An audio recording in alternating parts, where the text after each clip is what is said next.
Eh bien bonjour, bienvenue au Jardin des Tournesols. Cette semaine, petite vidéo, nous sommes le lundi 11 juillet. Donc petite vidéo cette semaine consacrée à environ 10 petites choses sympas à faire au mois de juillet au jardin. Des choses qu'il ne faut pas oublier, car on les oublie assez régulièrement. Chaque année on y a droit. Mais c'est important pour obtenir de bons légumes. Eh bien de retour pour la suite de la vidéo. Comme je vous disais tout à l'heure, les petites choses à ne pas oublier à faire au mois de juillet, qu'on oublie assez régulièrement parce qu'on a un manque de temps, ou alors on est occupé à faire d'autres choses, ou on est trop pris et on passe à côté de certaines choses. On va voir ça ensemble tout au long de cette petite vidéo. Donc la première des choses, on nous annonce de grosses chaleurs cette semaine, et pendant l'été, on y a droit. La canicule, les légumes ont tendance à souffrir, les pieds de tomates, les pieds de courgettes, les feuilles s'aplatissent, se fanent, sèchent. Les légumes ont du mal à grossir également. Donc la première des choses qui est très importante, c'est de vérifier ces cuves, le remplissage des citernes, avoir de l'eau à disposition pour arroser et faire face à cette forte chaleur. La deuxième petite chose qui est importante également, c'est penser à tailler. Penser à tailler les légumes qui en ont besoin.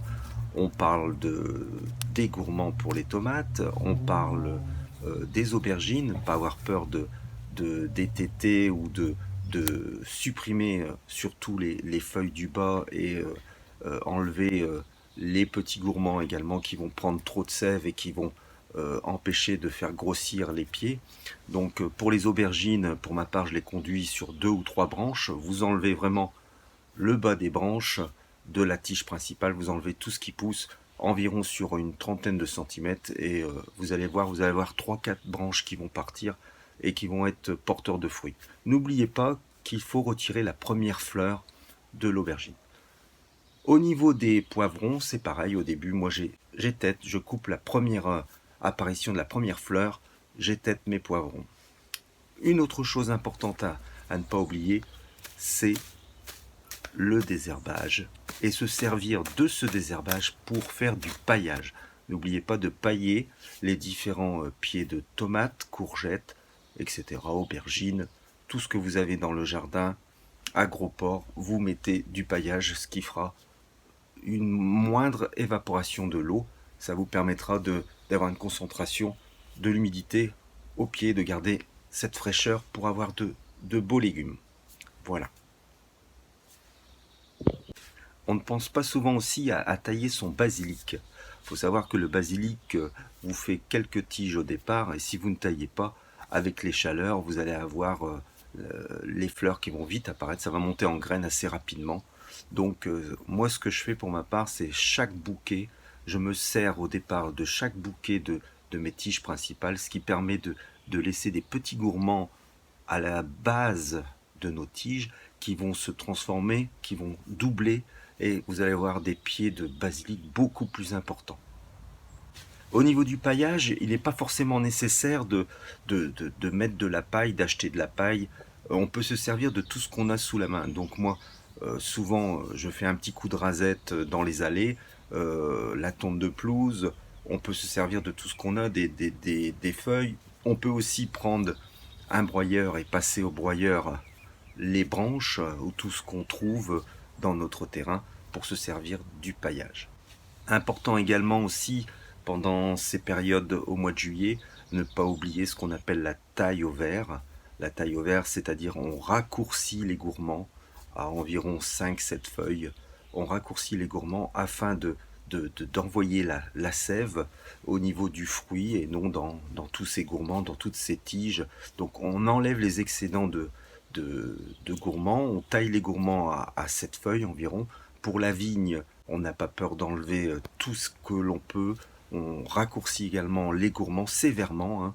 D'ailleurs, pour ma part, je les raccourcis sévèrement.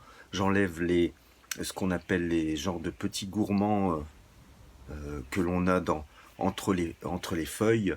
Euh, c'est très important pour que la sève parte dans le fruit et non dans tout ce qui est branche. Bien évidemment, au niveau de la taille, ce que l'on appelle la taille au vert. On peut effectuer cette taille au vert sur la vigne, sur tous les arbres fruitiers, pommiers, poiriers et autres petits arbustes. C'est le moment aussi de récolter quelques petits gourmands et d'en faire un peu des futurs pieds. Donc il n'y a aucun problème de prélever sur nos cassissiers, framboisiers et autres. Moi je démarre au mois de juillet, mois d'août. J'ai pas peur de prendre quelques gourmands. On les met dans beaucoup de terre bien humide, dans des petits pots, et on les conserve à l'ombre. Et ça fonctionne, on a des bonnes reprises. Également très important au jardin, c'est de surveiller toutes nos productions, que ce soit pommes de terre, que ce soit tomates, que ce soit concombres. On n'est pas peur d'éclaircir au niveau des concombres, de retirer les feuilles, parce que c'est aussi important. Ça permet de laisser apparaître les concombres et qu'ils profitent bien de cette lumière, ils en ont besoin, et de cette chaleur. Profitez également de vérifier, et là il est très important de vérifier tous ces petits légumes, ces choses que vous avez laissées et qui ont tendance à monter en graines, comme les poireaux de l'année dernière, les oignons, et qui font des jolis pompons et qui commencent à sécher. Donc pensez à récupérer vos graines pour l'année prochaine. Pensez à prendre les petites ciboulettes, c'est le moment, les petites ciboulettes sont en fleurs, les fleurs vont sécher. Moi j'ai mes pompons de poireaux, d'oignons qui sèchent également, donc pensez avant que les oiseaux s'en chargent ou qu'elles ne tombent au sol, de récupérer ces graines, les mettre dans des petits pots, des pots à confiture ou autres contenants, et ça vous permettra d'avoir des graines pour l'année prochaine. Alors bien évidemment, une chose aussi, c'est de bien vérifier la maturité de ces fruits, ne pas laisser grossir trop les courgettes, parce que farcir des énormes courgettes, c'est pas toujours évident. On aime un peu les courgettes de pas très grande longueur, ce qui permet d'avoir des bonnes courgettes avec une excellente saveur. Pensez également à surveiller euh, les prunes, la fin des cerises bien sûr, mais profitez de récupérer tous ces fruits avant que les oiseaux s'en chargent. Euh, on est aussi impatient d'avoir les tomates qui rougissent, donc sautez sur les premières tomates qui sont en train de rougir pour manger de bonnes salades de tomates. Moi je dois dire que dans ma serre je commence à avoir quelques tomates qui rougissent un peu, c'est sympa. Dans le jardin, j'ai quelques tomates précoces qui ont tendance à partir, mais c'est pas encore vraiment le moment.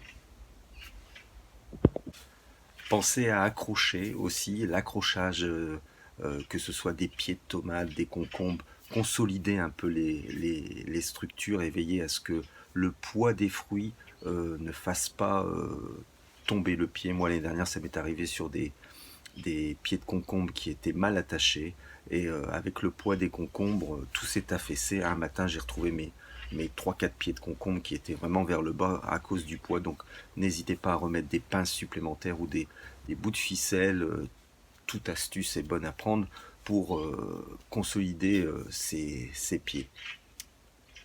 Aider également sur les structures, faire quelques structures, c'est important. Moi je vais faire des structures pour l'ombrage des salades, car les salades montent vite en graines, montent vite. Donc petite structure sympa avec quelques branches pour faire de l'ombre, ou un filet ombrageant fera l'affaire. Surveillance également de la maturité des pieds de pommes de terre avec les fortes chaleurs que l'on a eues, la pluie également. Donc on a un peu d'avance, pour ma part j'ai un peu d'avance sur les pommes de terre. Certaines pommes de terre en récolte de primeur sont très, très bonnes. J'ai récupéré déjà, la semaine dernière j'ai récolté la petite Nicolas, pomme de terre rouge à chair jaune. Et là j'attaque la Mona Lisa en primeur qui est déjà de belle grosseur, c'est sympa. Donc surveillez vos, vos pieds de pommes de terre, regardez s'ils commencent à devenir jaunes, à sécher un peu, c'est signe de maturité. Il est encore temps de aussi, parlons de plantation, de semis, parce que c'est important au jardin de continuer à de préparer la suite du potager pendant les mois à venir. Donc au mois de juillet, qu'est-ce qu'on peut encore faire et ne pas faire au potager? Tout ce qui est bien sûr semis de poireaux, on oublie. On peut commencer à, moi pour ma part, je vais attaquer cette semaine. On peut commencer à repiquer nos jolis poireaux, les habiller, les préparer et les planter directement. Euh, Petit trou pas trop profond, on met nos petits poireaux, un petit arrosage, on laisse faire et on attaque nos poireaux pour l'hiver. On peut commencer, moi j'ai commencé les semis de scarole, on peut faire la chicorée, la scarole au niveau des salades, continuer quelques salades, moi j'ai mis quelques salades en alvéole, j'ai continué à faire un peu de feuilles de chêne, après on va passer aux salades dites d'hiver, la scarole, la laitue brune d'hiver, la merveille d'hiver, toute autre salade pour l'hiver. On peut commencer tout doucement, ce mois-ci et le mois prochain. Les semis, ici pour ma part, je commence les semis de navets. Les navets boule d'or, les navets classiques de Nancy, les différentes variétés de navets pour la période automnale et hivernale. Ce mois-ci et le mois prochain, ça sera bien pour au niveau des navets. Il est encore temps de... Vraiment la dernière minute, hein, c'est vraiment le dernier moment pour faire nos dernières betteraves. Moi, pour ma part, j'ai quelques betteraves dans des plaques alvéolées qui ont déjà 2-3 cm de haut. Donc, je vais bientôt repiquer ces betteraves sans aucun problème. On peut également, qu'est-ce que l'on peut faire d'autre? Ce que l'on peut faire également, c'est tout le repiquage des différents choux. Il est encore temps de repiquer choux de Bruxelles, choux de Milan, les gros choux Cabu. Il n'y a aucun problème. On peut repiquer les choux. Au niveau des carottes, c'est terminé. On arrête. Même la Colmar, je pense que le mois dernier était bien. Ce mois-ci, ça commence à être un peu juste pour avoir les carottes d'hiver, pour ma part, hein. Voilà pour tout ce qui est semis. Je vois pas d'autres semis que l'on peut faire également. Pour la mâche, c'est un peu tôt, donc la mâche sera sûrement fin août, début septembre. Ça sera pas mal au niveau de la mâche. Les radis, on peut continuer à faire un peu de radis tout en surveillant parce que le manque d'eau, les radis ont tendance à vite creuser, à vite filer. Donc bien arroser, surtout si on fait des radis en plein mois de juillet, plein mois d'août, sous la chaleur. Vaut mieux arroser très régulièrement. Voilà pour en ce qui concerne les semis. Alors dernière petite chose qui est importante également, c'est de commencer à prévoir nos planches pour l'hiver, aussi bien nos planches pour les mâches, pour les navets, pour les différentes choses que l'on va mettre en terre, repiquage. On n'y pense pas toujours, heureusement que l'on fait des plans. Moi pour ma part, j'ai un calendrier et un plan tout au long de l'année pour mes légumes, mais des fois on s'aperçoit qu'on respecte pas toujours et que l'on manque de place sévèrement entre le surplus de pommes de terre qu'on a mis, entre les pieds de courgettes qu'on va remettre à tel endroit alors que c'est pas prévu. On veut toujours en mettre, et en fin de compte, à la fin, on se rend compte qu'on n'a plus beaucoup de place pour les autres légumes. Donc pensez à bien prévoir vos planches de mâche. Quand vous avez retiré par exemple vos petits pois, on peut y mettre les poireaux après. Pensez à faire ce qu'on appelle la rotation de vos légumes, de vos planches, de vos plantations. Donc voilà pour le calendrier des semis des plantations. Et bien voilà, ainsi se termine la petite vidéo consacrée à ce que l'on peut faire et ne pas oublier de faire au mois de juillet, les 10 ou 15 petites choses à retenir. J'espère que cette vidéo vous a plu. Je vous souhaite une bonne semaine, bonnes vacances à ceux qui partent en vacances. Je vous dis à bientôt. Salut, bye bye.